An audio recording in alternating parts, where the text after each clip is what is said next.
Hi guys, it's Rick from Ozark Living Homestead. I'm headed into town. It's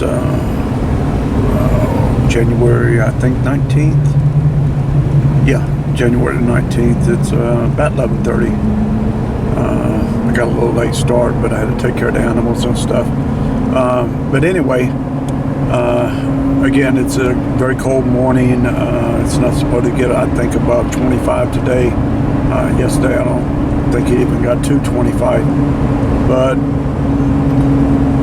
we have freezing rain, snow, and sleet on the way. It's actually, I was watching the Weather Channel just before I left the camper, and it's not too far north of us, maybe 45 minutes to an hour north of us right now. So I've got to get into town. I had planned on it, and I knew this was happening. But I had planned on getting in and getting some animal feed, which I have enough to last. I know I do, but you never know what's going to happen. So I'm going to go in and make sure I got enough. I've got to go in and get a few things for myself. And my son and daughter-in-law came out last night, so they took my laundry back in, and they're going to do my laundry. And I'm going in and pick up my laundry and get it, and I've got to go do some grocery shopping for myself and get a few other things, that just to make sure I'm going to get a couple of 5-gallon cans of gas, make sure I keep plenty of gas on hand and stuff, and propane, for the grill and stuff like that. But anyway, I just want to give you guys an update. Supposedly, this is our first snow of the year. Supposedly, we're going to get 3 to 5 inches today. Then tomorrow, I think it's a little clearer tomorrow. Maybe a little bit of freezing rain. I'm not sure about tomorrow. But Thursday, I know there's some more freezing rain, sleet, and snow. Not as much as we're supposed to get today and tonight. But we are supposed to get some more on Thursday. Now, Thursday is the 21st. That's the day that my wife flies into Memphis. And I have to go pick my wife up. She was going to get a rental car. But with the weather that bad, and she was born and raised in northern Illinois. So she knows about snow. She knows about ice. But she's just not comfortable driving in it. And I really honestly don't want her driving in it. That's a 2.5-hour drive. So I'm going to go down and pick her up and bring her back. It's kind of a bad time of the year, but she had already booked this flight. And then the next time she comes, she'll be here until Tuesday of next week. But we discussed it. She's okay with it. She can't get out and do a whole lot with bad weather. There's supposed to be a couple of decent days at the end of her little trip here, and then the next time she comes in is around the 1st of March, because that is the twins' birthday. And there's no way in heck she's going to miss it. She had to walk from Florida to here. She's not going to miss those kids' birthday, just like she wasn't going to miss their Christmas.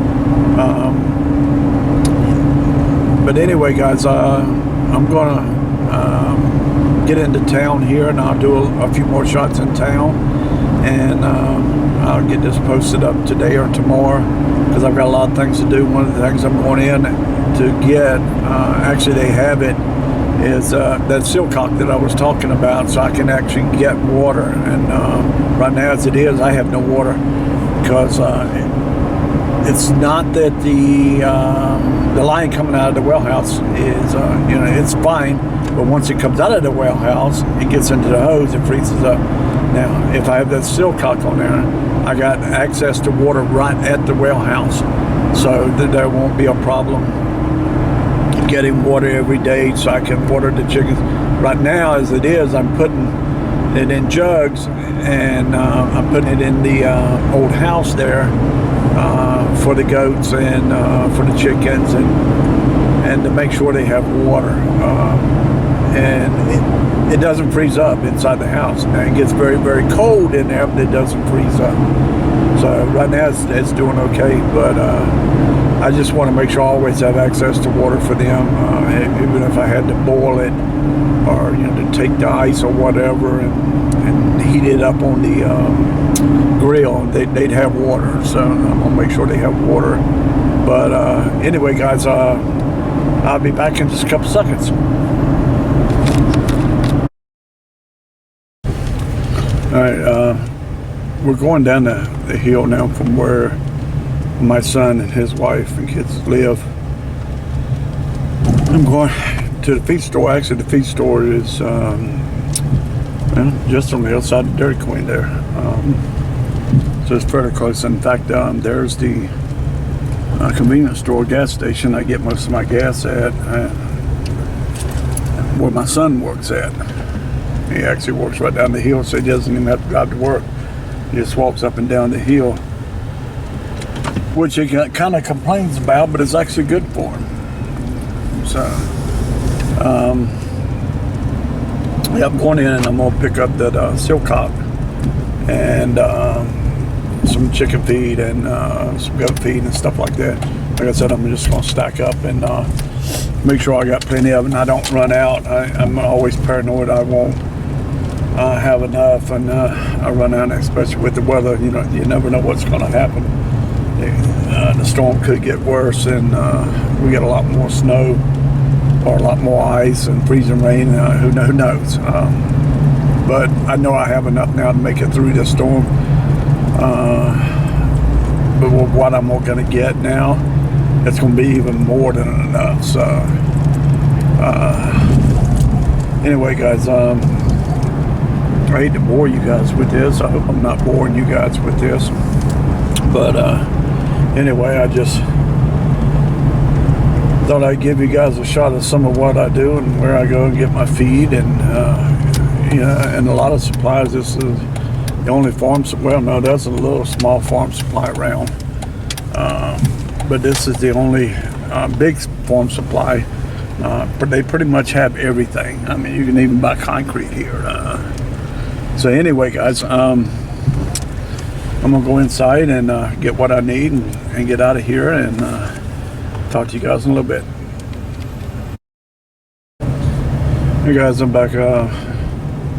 I just left my son's place and they didn't get all my laundry finished. And I'm done with my shopping, so I'm gonna head back and put up the groceries and the chicken feed and take care of the animals and everything. Just filled up my gas cans in my truck with gas, and was talking to a guy about 30 minutes up the road just north of us. It's already sleeting and freezing rain, so I've got to come back and get my laundry. Hopefully it won't reach us until then. If you guys notice these white stripes on the streets here, that is some kind of I'm not sure if it's salt, but I think it is some kind of salt solution or whatever that they put down apparently. Again, it's my first winter here, so but yeah, they put this stuff down, so when it starts sleeting or freezing rain, it won't freeze to the road. They prepare the roads beforehand. They know, especially when they know it's coming and they know this is coming. But if you go up and down every one of these little streets and roads, and they've already spread this stuff out, and it's been out, I don't know, probably 3 hours now. So apparently, well, because as you can tell, this is really, really hilly. Apparently they try to prepare for this. I'm sure they've been doing it for years and years and years. So, but yeah, they apparently they prepare for it because they know these hills are really bad when people are trying to go up and down these hills, especially with this freezing rain and stuff. So, but anyway, I'm headed back to the camper, to the property, and when I get back, I've got to get the animals put up and make sure they're all fed and taken care of. And I just bought a bunch of mixed vegetables and beef stew and stuff like that I'm going to actually, my wife sent me back with a big crock pot this time. So I'm gonna actually make a big crock pot full of soup. I want to call it homemade soup, but it's not homemade because it's frozen vegetables. But anyway, yeah, I'm gonna do me a big pot of homemade soup, and so that way I can actually put it in the freezer or fridge or whatever, and it'll last me for a few days or so I can have some good hot soup. All right, guys, I'm gonna cut it off from here. I'll probably cut it back on in a few minutes, and once I get back out into the country or back out into the hills there, I didn't show you guys a while ago, but I actually went into the Walmart. It's the weirdest thing. I don't own any thermal underwear, long johns, or whatever you want to call it, but you know, we have this little, what they call, people here call baby Walmart. I don't own any long underwear, not the bottoms, the tops, the thermals. I do have quite a few pair of thermal tops, but I actually had them in Florida because even though in the winters it never really got cold, but occasionally it would get down to below freezing or freezing for a few days in January, toward the end of January. That was really pretty much our winters. But I always had thermals, and what I would do, because it never really got that cold, I'd wear the thermals and a t-shirt over it, just a regular t-shirt, and occasionally a jacket if it got too cold. But yeah, so I had plenty of the thermal, the upper. But anyway, I went into a Walmart, and this is weird because up here, I mean, it gets really cold, you know. And I looked and I looked and I looked, and I couldn't find any. I could find the tops, the thermal tops, but I couldn't find the bottoms. So I asked a lady that worked there. She said, "We don't sell them." And I thought that was the weirdest thing, that they didn't sell the bottoms. I mean, being in Missouri where it gets down to 5-6 degrees or less, you know, but yeah, they don't sell them. Maybe that's just that little Walmart, but yeah, I thought it was very funny, so I might have to actually check a couple other places. And in fact, this little Walmart doesn't have a lot of everything. They have a little bit of a lot of stuff, but they don't have everything. It's a very small Walmart, but yeah, I just thought it was kind of funny that it didn't have the bottoms. I don't know what you want to call them. I call them long underwear, so I don't know. But anyway, guys, I'm headed back, and I'll talk to you guys soon. Have a good day.